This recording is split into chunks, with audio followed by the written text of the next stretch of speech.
Isabella Johnson had everything most people could only dream of: money, beauty, and a name that turned heads wherever she went. As the only daughter of the owner of a world-famous fashion brand, she had been in the spotlight her entire life. From magazine covers to exclusive parties, Isabella was always the center of attention. But none of it made her happy. Behind the designer dresses and expensive jewelry, she felt empty. She had been in relationships before handsome businessmen, charming celebrities, even an athlete or two, but they all ended the same way. Once the excitement of dating a billionaire's daughter faded, their true colors showed. Some used her for money, others wanted status, and a few saw her as nothing more than a prize to show off. She could see it in their eyes, the way they admired her wealth more than her heart. She longed for something real, someone who would love her for who she was, not for what she had. But was that even possible? Her best friend, Mia, always told her she was being too dramatic. "You just need to find the right guy, Bella," Mia would say. "Not every man is like that." But Isabella had stopped believing in fairy tales a long time ago. That night, she sat alone in her penthouse apartment, looking down at the city lights. Yet she had never felt more alone. Her phone buzzed. A message from her boyfriend, Ben. "Can you send me that thing we talked about? Need it ASAP. Thanks, babe." "No, I love you." "No, how was your day? Just another request. Another favor." Isabella sighed. She had a sinking feeling she knew where this was going. And soon, she would find out the ugly truth. Isabella had always ignored the warning signs when it came to Ben. He was handsome, confident, and knew exactly what to say to make her feel special. When they first started dating, he made her believe he was different. He called her beautiful, held her hand in public, and acted like he truly cared. But deep down, Isabella always had a small doubt. Ben never asked about her dreams, her fears, or what made her happy. Instead, he talked about business, money, and networking opportunities. Whenever they went out, he expected her to pay, always forgetting his wallet. She tried to convince herself that he was just bad with money, but now she wasn't so sure. And tonight, she was about to get her answer. Isabella had just finished a charity event hosted by her father's company. Ben was supposed to meet her there, but he had cancelled last minute, claiming he had important work. Tired, she walked into a quiet lounge inside the hotel where the event was held, hoping to grab a drink before heading home. That's when she heard his voice. Ben. He was sitting at a booth with two other men, laughing loudly, completely unaware that she was just a few feet away. "I still can't believe you're dating Isabella Johnson, man. Do you actually like her?" one of the guys asked. Ben chuckled. "Like her? Please, she's just my golden ticket to the good life." Isabella froze. Her heart started pounding in her chest. "Come on, you don't actually care about her," his friend pushed. Ben smirked. "Bro, wake up. Do you know how many business deals I've locked just by being her boyfriend? These rich guys trust me because of her name, and the best part, she pays for everything." The men burst into laughter, but Isabella felt sick. "Damn, you're smart," the other guy said. "So what's the plan? Marry her and take half?" "Hell no," Ben scoffed. "I'll stick around until I get what I need, then I'll move on." "You think I actually want to spend my life with her? Once I'm set, I'm out." Isabella couldn't listen anymore. Her vision blurred and she clenched her fists, fighting back the tears. This whole time she had been nothing but a stepping stone to him. She stormed out of the lounge, her mind racing. She wanted to scream, to confront him, to make him regret every word. But what was the point? He wasn't worth her time. That night, as she sat alone in her apartment, Isabella made a decision. She was done wasting time on fake love. If men only saw her as a bank account, then she needed a way to test them, to see if any guy out there could love her for who she truly was, and she knew exactly how to do it. She picked up her phone and called Mia. "I need your help," she said. Isabella sat across from her father in his large office in the heart of Lagos City. The office smelled of expensive wood polish and fresh coffee, but Isabella barely noticed. Her father, Chief Johnson, was a powerful businessman, respected, feared, and admired in the fashion industry. But today, he was just a father, watching his daughter with worry in his eyes. "I need a break, Daddy," Isabella said, her voice firm but calm. Chief Johnson rubbed his head and leaned back in his chair. "A break? From what? Your business? Your life?" "From everything," Isabella said, looking down at her hands. "From being Isabella Johnson." Her father frowned. "Is this about that Ben boy? I told you from the start. He was no good." "It's not just Ben, Daddy," she sighed. "It's every man I've ever been with. They all want me because of my father's name, my money, my lifestyle. Nobody sees me for who I really am." Her father was quiet for a moment. Then he said, "So what do you want to do?" Isabella took a deep breath. "I want to go somewhere far from here. I want to start a new life, live like a normal person, and see if any man will love me for me." Chief Johnson looked at her carefully. "You are not a normal person, Isabella. You were born into wealth. You have never worked for anything in your life. How will you survive?" Isabella gave a small smile. "I have a plan." Later that evening, Isabella met her best friend Mia at a private beauty studio in a Olowo town. Mia was the only person Isabella trusted completely. They had been friends since secondary school, and now Mia was a makeup artist and fashion stylist. "Okay, explain this madness," Mia said, tying her braids into a bun. "Why do you need my help?" "I want you to make me ugly," Isabella said seriously. Mia burst into laughter. "What? You ugly? How?" "I mean it, Mia," Isabella said. "I want to disguise myself completely. I want to know if a man will love me if I don't look beautiful and rich." Mia shook her head, still laughing.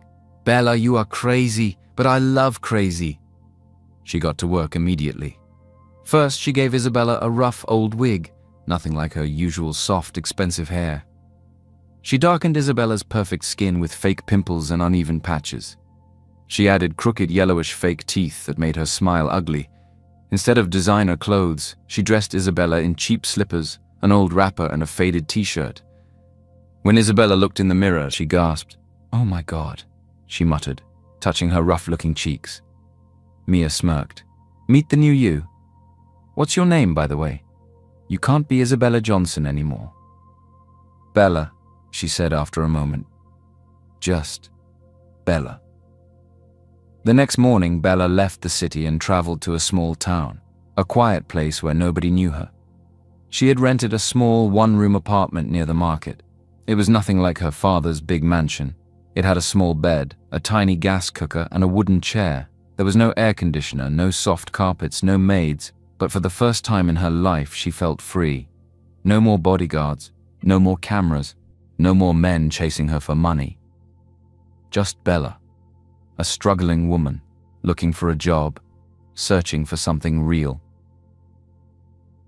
The next morning, Bella woke up early to the sound of children playing outside. The air smelled of firewood smoke and freshly fried akara. She had slept on a thin mattress on the floor, her back aching slightly. There was no housekeeper to bring her tea, no driver waiting to take her anywhere, just her and her new reality. Today was the day. She needed a job. Bella took a deep breath. "I can do this." Bella walked through the busy streets of Ilupeju town, looking for job opportunities. Her first stop was a small restaurant where they were looking for a waitress. "Do you have experience serving customers?" The owner, a short round woman named Auntie Bisi, asked. Bella hesitated. "Yes," she lied. "Good. Take this tray to that table," Auntie Bisi ordered. Bella balanced the tray in her hands, but before she could take 2 steps, she tripped over her own feet. The tray crashed to the floor, and hot pepper soup splashed everywhere. "Jesus, you have 2 left legs!" Auntie Bisi shouted. "Get out before you burn my customers!" Bella ran out, embarrassed. Next, she tried a fashion boutique. "Do you know how to arrange clothes?" the shop owner asked. "Yes," Bella said, relieved. But when she folded the clothes, the owner screamed, "This is not how you fold clothes. Are you folding napkins for rich people? I beg, go." Bella sighed. This was harder than she thought. By midday, Bella was tired, hungry, and frustrated. She had been rejected from every job she applied for. Just as she was about to give up, she saw a small bookstore with a sign outside. "Help wanted. Inquire inside." Bella took a deep breath and pushed the door open. The bookstore smelled like old paper, and fresh coffee books were stacked neatly on wooden shelves, and a small fan hummed in the corner. Behind the counter sat an elderly woman with warm eyes and silver-streaked hair. "Good afternoon, Ma," Bella greeted. The woman looked up and smiled. "Good afternoon, my dear. How can I help you?" "I saw the sign outside," Bella said. "I'm looking for a job." The woman studied her. "Have you ever worked in a bookstore before?" Bella thought of all the books in her father's library, expensive hardcovers that were only for decoration. She had never touched them. "No," she admitted, "but I learned fast." The woman nodded. "What's your name?" "Bella." "Well, Bella, I'm Mrs. Kemi. You can start tomorrow." Bella almost hugged her. "Thank you so much, Ma." Mrs. Kemi smiled. "Just don't drop my books like a careless person, eh?" Bella laughed for the first time that day. Maybe this wasn't going to be so bad after all. Working in the bookstore was peaceful, but it was also a struggle. Bella had never swept a floor before, and the first time she did, Mrs. Kemi laughed at her technique. She couldn't believe how heavy books could be when arranging them on shelves. She missed air conditioning. The small fan in the corner could only do so much. But despite the struggles, nobody stared at her because of her father's name. Nobody cared about her money. She was just Bella, an ordinary girl working in a bookstore. And for the first time in her life, she felt like she belonged. She had finally begun to adjust to her new life in Ilupaju town. Every morning, she swept the bookstore floor, dusted the shelves, and arranged books. She still struggled with basic things like handling cash and balancing the accounts, but Mrs. Kemi was patient with her. "You will learn," the elderly woman always said. "Life is about learning." For the first time, Bella felt useful. She was earning her own money, even if it was a small salary. She was no longer Isabella Johnson, the billionaire heiress. She was just Bella, the bookstore girl. One afternoon, Bella was stacking books on a high shelf when the door creaked open. A man walked in, wiping grease-stained hands on his overalls. He was tall, well-built with deep brown skin and strong arms. His shirt had oil marks, and he smelled faintly of engine oil and soap.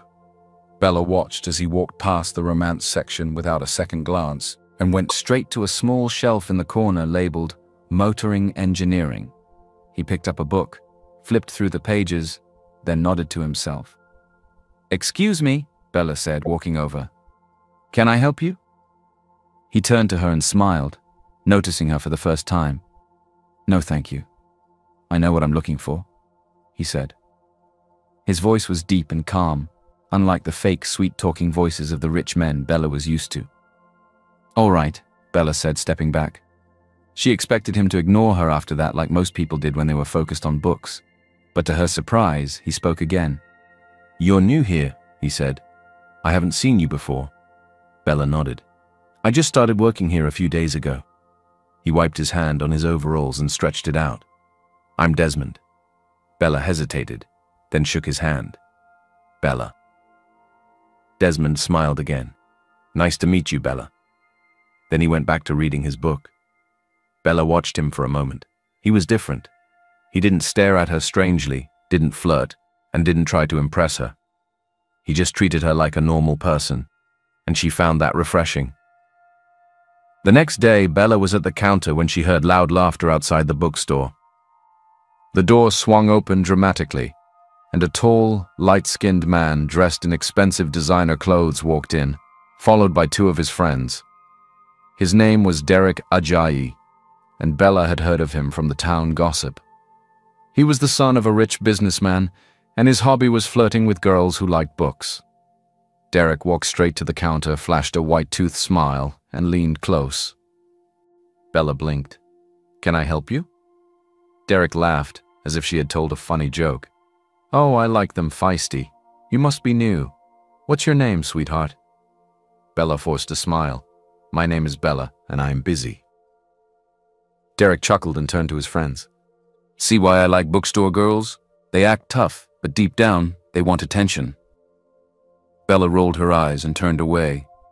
She had met men like him before, rich, spoiled, and used to getting what they wanted. "All right, Bella," Derek said, still smiling. "Tell me, what's the most romantic book you have? Something we can read together." Bella picked up the thickest, most complicated book on the shelf and slammed it on the counter. "Here, Advanced Philosophy and Ethics, over 700 pages. Derek's smile faded. His friends laughed. "You won't survive page 1, one of them joked. Derek forced a laugh. "I like your boldness, Bella, despite your plain and ugly appearance. I'll be back." He winked, then turned and swaggered out of the bookstore. Bella shook her head. "That one is trouble," Mrs. Kemi said, watching from the back. "I can see that," Bella replied. That evening, she thought about Desmond and Derek. One was quiet, hardworking, and respected her space. The other was loud, playful, and full of himself. She already knew the type of man Derek was, but Desmond, he was different. And for the first time in a long time, she found herself curious. Would he come back to the bookstore? Would they talk again? Bella shook her head. "I came here to find true love, not to get distracted." But deep down she knew. She was already distracted. Isabella had never paid attention to how men treated other people before. In her old life, she was used to being the center of attention. People always acted nice around her because they wanted something. But now, as an ordinary girl working at the bookstore, she had the chance to see people's true nature. Desmond continued to visit the bookstore, buying engineering books and reading quietly in a corner. One afternoon, as Bella was organizing some books, she overheard a conversation between Desmond and a young boy. "Uncle Desmond." The boy, who couldn't have been more than 10 years old, ran up to him excitedly. "My bicycle is broken again." Desmond smiled and patted the boy's head. "Again? I just fixed it last week." The boy pouted. "I was trying to do tricks." Desmond laughed, then stood up. "All right, let's go check it out." Curious, Bella followed them outside. She watched as Desmond knelt beside a rusty old bicycle inspecting the chain. Without hesitation, he rolled up his sleeves and got to work fixing the problem in minutes. "Wow, Uncle Desmond, you're the best," the boy cheered. "Any time, little man," Desmond said with a grin, wiping his hands on a rag. Bella smiled to herself. He didn't ask for money. He didn't brag about what he did. He just helped because he could. Later that day, she asked Mrs. Kemi about him. "That boy is a rare gem," the old woman said. "You know he has a first-class engineering degree?"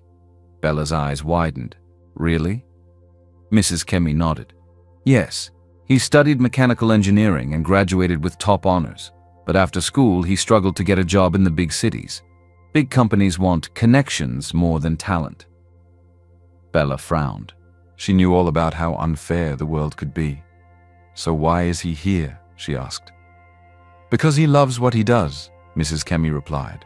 "Instead of sitting at home waiting for a big company, he came here, started fixing cars and machines, and now he's known as the best mechanic in town." Bella found herself admiring Desmond even more. He wasn't just kind. He was smart, hardworking, and passionate. And he had built himself up without needing favors or handouts. Derek, on the other hand, was the opposite. He still came to the bookstore, but he never bought books. He just flirted with the beautiful girls who came to read. One day, Bella was at the counter when a young girl walked in looking nervous. "Excuse me, sir," the girl said softly to Derek. "Please, I need help. My brother is sick and I'm looking for—" Derek cut her off, waving his hand dismissively. "Do I look like your father? Go and beg someone else." Bella's stomach turned. The girl looked embarrassed and quickly left. "That was harsh," Bella said. Derek rolled his eyes. "Bella, let me tell you something. In this life, only fools give without expecting something in return. If I help her, what do I gain?" Bella stared at him, disgusted. She thought back to Desmond fixing the little boy's bicycle. He hadn't gained anything from it. He just did it because it was the right thing to do. Derek, on the other hand, only cared about himself. Bella spent the next few days watching the two men closely. Desmond always helped others, even when nobody was watching. He fixed things for free, shared his knowledge, and never looked down on anyone. Derek only did things that benefited him. He only spoke to pretty girls, ignored those he found plain or poor, and treated people like they were beneath him. And for the first time, Bella started to feel something she wasn't expecting. She had come to this town to test men, but somehow she was the one being changed. She was starting to really care, about Desmond. And that scared her. She had spent weeks observing Desmond and Derek, watching how they treated people. Now, it was time for the final test. She wanted to know how they would act around wealth, power, and beauty. Would Desmond remain kind and real? Would Derek continue to be selfish and arrogant, or would he suddenly fall in love with her? There was only one way to find out. She decided to organize an exclusive charity gala, an event where she would appear as her real self. Isabella Johnson, the billionaire heiress. Bella sent anonymous invitations to both men. The invitation simply read, "You are invited to an exclusive charity gala. Dress code, formal." She wanted to see their raw, natural reactions.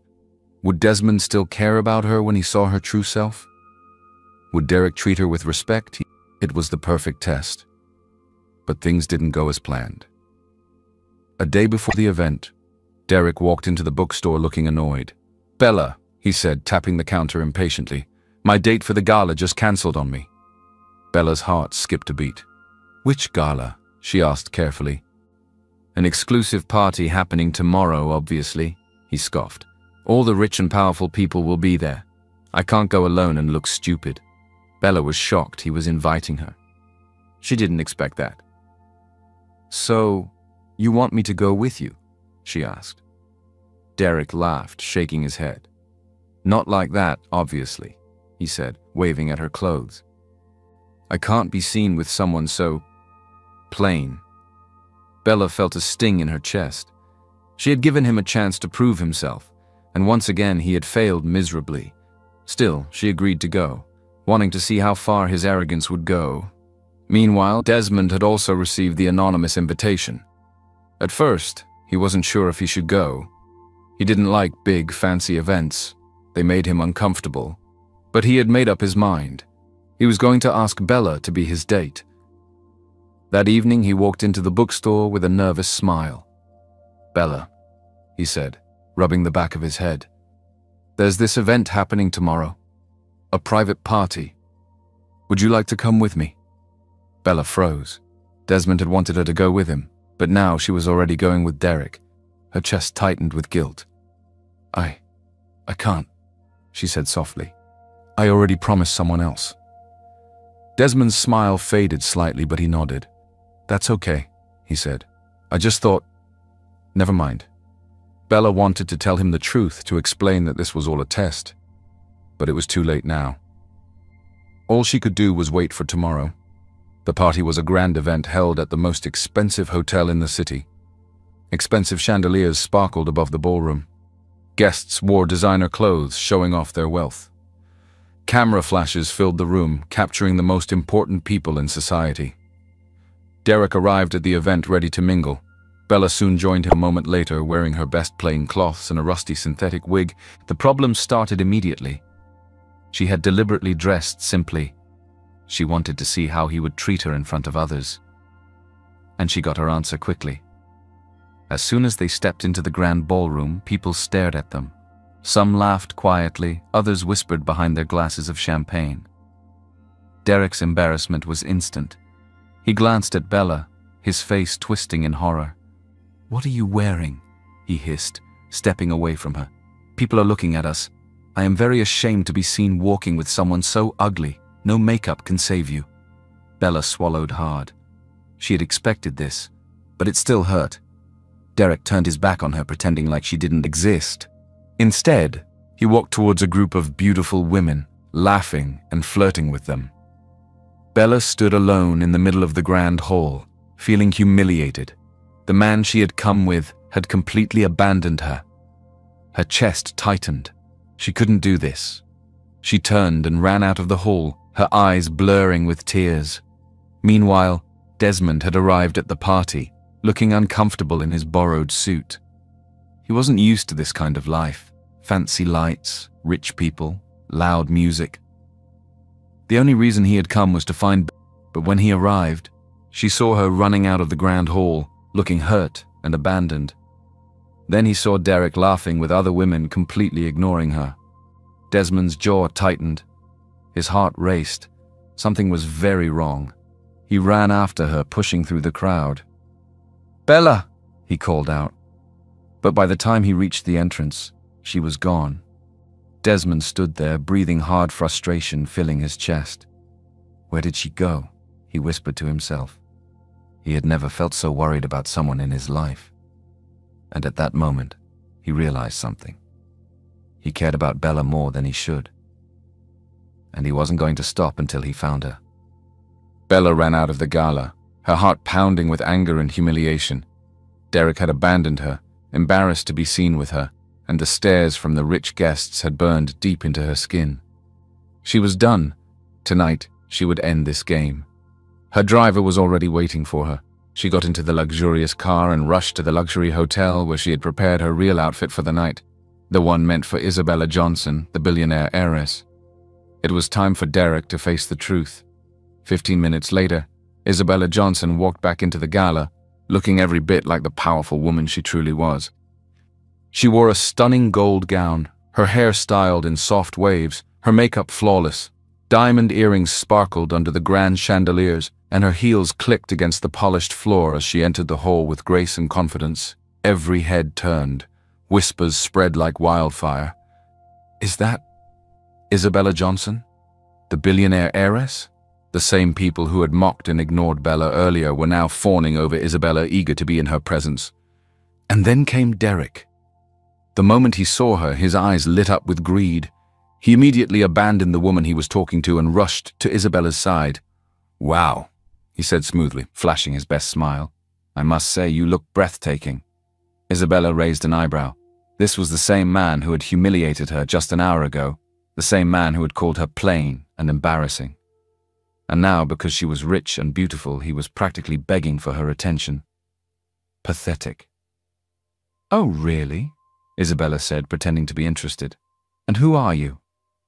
Derek laughed confidently. "Ah, I am Derek Ajayi. Maybe you've heard of me?" "No," Isabella said bluntly. Derek's smile twitched, but he quickly recovered. "Well, I would love to get to know you better," he said, leaning closer.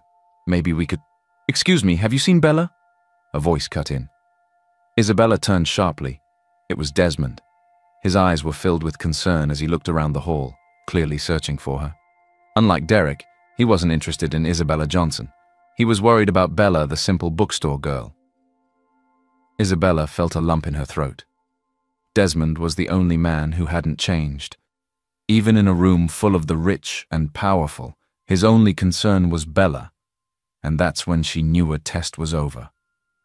"Ladies and gentlemen," the announcer's voice rang through the hall, interrupting their conversation. "Please welcome our host for the evening, Miss Isabella Johnson." A round of applause filled the room. As Isabella gracefully stepped onto the stage, Derek's eyes nearly popped out of his head. "Wait, what?" he whispered. The crowd fell silent as Isabella smiled confidently, scanning the room. Then, to everyone's shock, she reached into a small bag behind the podium and pulled out a wig. Without hesitation, she put on the rough brown wig she had worn as Bella, then slipped in the fake crooked teeth and rubbed a light layer of makeup to make her face look uneven. Gasps filled the room. In a matter of seconds, Isabella transformed back into Bella, the simple girl Derek had humiliated earlier. The entire hall froze in shock. Derek's face turned pale. "No, no, no, this is a joke, right?" he stammered, laughing nervously. "This can't be. You're not Bella." "Oh, but I am," Isabella said, her voice cold. Derek swallowed hard, sweat forming on his forehead. Isabella took a deep breath and turned to the guests. "Many of you judged me tonight," she said, her voice calm but powerful. "You laughed at me, whispered about me, and treated me like I was beneath you, just because I looked ordinary." A few people in the crowd looked guilty. "But what you didn't know was that I was testing you." She turned to Derek. "And you, Derek Ajayi, failed miserably." The room was dead silent. Derek forced a smile. "Come on, Isabella. It was just a misunderstanding." Isabella held up a small microphone. Then, to Derek's horror, she pressed play, and his own voice boomed through the speakers. "People are looking at us. You'll need to do something about your look. I can't be seen with someone so plain and ugly." The guests gasped in horror. Derek froze his face, turning red with shame. "And then," Isabella continued, "as soon as you saw the beautiful, rich Isabella Johnson, you changed completely. You flattered me, chased me, and tried to impress me, because you thought I was important." A few people in the crowd snickered. Derek was finished. No, it's not like that." He tried to defend himself. "I was just joking earlier. Come on, Isabella, let's talk about this privately." Isabella smiled sweetly. "Why? Are you afraid of being embarrassed, Derek?" she said. "Because that's exactly what you did to me." Laughter rippled through the room. Derek's ego shattered into a million pieces. "I think we're done here," Isabella said. The crowd clapped and cheered, and Derek stormed out in humiliation. As the guests mingled, Isabella finally turned to Desmond. He was staring at her, his expression unreadable. "So, you were Bella this whole time?" he asked. She swallowed. "Yes." Desmond exhaled sharply. "I looked everywhere for you," he admitted. "When you ran out, I wanted to make sure you were okay." Her chest tightened. Even after everything, his only concern was her well-being. "You're not angry?" she asked softly. Desmond shrugged, a small smile forming. "I won't lie. I feel a little surprised, but I'm just glad you're okay." Isabella felt something stir in her heart. This was a man who had treated her the same way, whether she was Bella or Isabella. She had found her answer. And now, she had a new problem. What was she going to do about her feelings for Desmond? Desmond stood there, stunned as the reality of the situation sank in. Bella, the simple bookstore girl he had grown close to, was actually Isabella Johnson, the billionaire heiress. He had been looking for Bella all night, worried about her, only to find out that she had been right in front of him the whole time. Most men would have been angry or felt betrayed, but Desmond, he was just relieved. She was safe, and more than anything, he was still the same person around her. He took a deep breath and looked at her, his voice steady. "I don't care if you're Bella or Isabella," he said. "You're still you, and I still like you for who you are." Isabella's heart raced. You really mean that?" she asked softly. "I wouldn't be here if I didn't," Desmond said, smiling gently. She bit her lip, hesitating for a moment before finally gathering the courage to say what she had been holding back for so long. "Desmond, I have feelings for you," she confessed, her voice barely audible. Desmond's eyes softened, and for a second he just stared at her as if he was processing everything. Then he let out a small chuckle. "I think I knew that before you did," he said. Isabella laughed nervously, feeling a warmth spread through her chest. "So, do you feel the same?" she asked. Desmond took a deep breath, then nodded. "I do," he admitted. "But there's something I'm scared of." Isabella's heart sank. "What is it?" Desmond rubbed his head, looking conflicted. "I don't want people to think I'm with you because of your money or status," he said honestly. "People will talk, Isabella. Your circle, your family. They might think I'm taking advantage of you. You're not just Bella anymore." Isabella frowned. "Why should we care what they think?" she asked. "We know the truth, Desmond, and that's all that matters." Desmond sighed, but he still looked uncertain. "I just don't want to be that guy, the one who people say married rich just to escape struggle. I want to stand on my own 2 feet, to be my own man." Isabella's chest tightened. She understood his fear. She reached for his hand. "I know you, Desmond. You're not that kind of person. You have integrity, you have ambition. If anyone ever says otherwise, they don't know you." Desmond smiled softly, squeezing her hand. "You really believe in me, huh?" "More than you know," she whispered. There was a brief silence before Isabella brightened up. "If you're worried about standing on your own, I can help you get a job in the engineering field," she offered. But Desmond immediately shook his head. "No," he said firmly. "I appreciate it, but I don't want to take advantage of your connections. If I get a job, I want it to be because of my own efforts, not because of who I'm dating. Isabella felt admiration swell in her heart. This was exactly why she loved him. His humility, his pride in his hard work, his refusal to take shortcuts. I respect that, she said with a small smile. But just so you know, you'll always have my support no matter what. Desmond grinned. That's all I need. And then, just as they were talking, Desmond's phone beeped. He frowned and pulled it out, his eyes widening in shock. What is it? Isabella asked, concerned. Desmond stared at the screen, his hands slightly shaking. It's an email. From an international engineering company, he said slowly. Isabella's eyes widened and... Desmond took a deep breath and read the message. Dear Mr. Desmond, we are pleased to inform you that after reviewing your application and interview, you have been selected for the position of lead engineer. Your salary will be... He paused, his mouth slightly open in disbelief. Then, he let out a breathless laugh. Isabella, I got the job, he exclaimed. Isabella squealed with excitement, immediately throwing her arms around him. Desmond, that's amazing, she said, hugging him tightly. You did it! You got it on your own, just like you wanted. Desmond hugged her back, pure joy radiating from him. This was his moment. Not just because he got a job, but because he had proved to himself that he was capable. And Isabella couldn't be prouder. Over the next few weeks, Isabella and Desmond started fresh, this time with no disguises, no secrets, and no doubts. Their relationship blossomed naturally, built on trust, respect, and love. And surprisingly, when Isabella's father finally met Desmond, he was impressed. I can see why my daughter chose you, Chief Johnson had said. You are a man of dignity. Desmond had smiled and responded, Thank you, sir. I just love her for who she is. And that was the truth. Meanwhile, Derek's life took a different turn. After being humiliated at the gala, his reputation took a hit. People in the business world stopped taking him seriously, and women avoided him, knowing how two-faced he was. He had learned the hard way that money and status mean nothing if you don't know how to treat people right. And as for Isabella and Desmond, they had found what they had both been searching for all along: true love. A love that had nothing to do with looks, wealth, or power. Just two hearts, choosing each other, every single day. This was a beautiful journey about self-worth, true love, and the power of genuine connections. Isabella learned that not every man is after her money, and Desmond proved that real men build their own success. Lessons from the story. True love is not about money or status.